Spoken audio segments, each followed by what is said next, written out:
I'm Senator Bob Huff. Thank you for joining me for my Capitol comment for the week of August 13th, 2012. We're in the final 2 weeks of session. August 31st will be our last day up to midnight, and this is the time when bad bills come back to life. We think they're dead, but they come back through guts and amends or whatever else.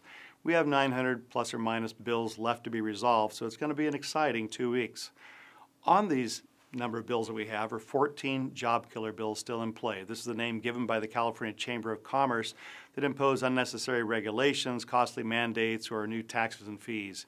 Keeping in mind that CEO Magazine has ranked California dead last for job friendliness, meaning the ability to create jobs here, for 8 years. This is not a title we want to have. We want to actually get better on that, be more job friendly so we can get people back to work.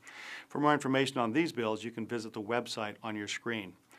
You recall also there was a park scandal where we're talking about shutting down parks, and all of a sudden we find we got $53 million squirreled away by some employees that nobody seemed to know about. Well, this week we find out that one of those former employees actually told folks that told their boss, the Attorney General's office, that there was $20 million in hidden funds. When was that said? In January. So we're just coming to hear about that in July, so it begs the question, when did our Attorney General know about these issues?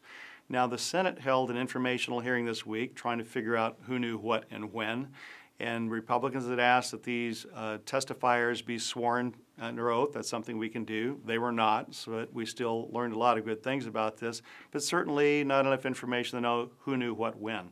But clearly government agencies have been squirreling away money that their bosses theoretically didn't know about, meaning the governor or the Attorney General. There's a lot more to hear. You will hear about this down the road.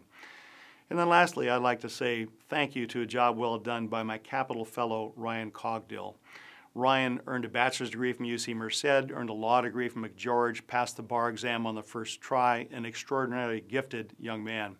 You may recognize his name. His uncle Dave Cogdill served as a state senator and as Senate Republican leader prior to me by a few times before me. But Ryan handled complex legislative issues. He met with key constituencies, helped draft legislation. He was a real asset to our office. We recognize him on the Senate floor today, and we want to thank you, Ryan, for all your hard work, and best of luck as you whatever you do in the future. Thanks again for joining me. I'm Senator Bob Huff.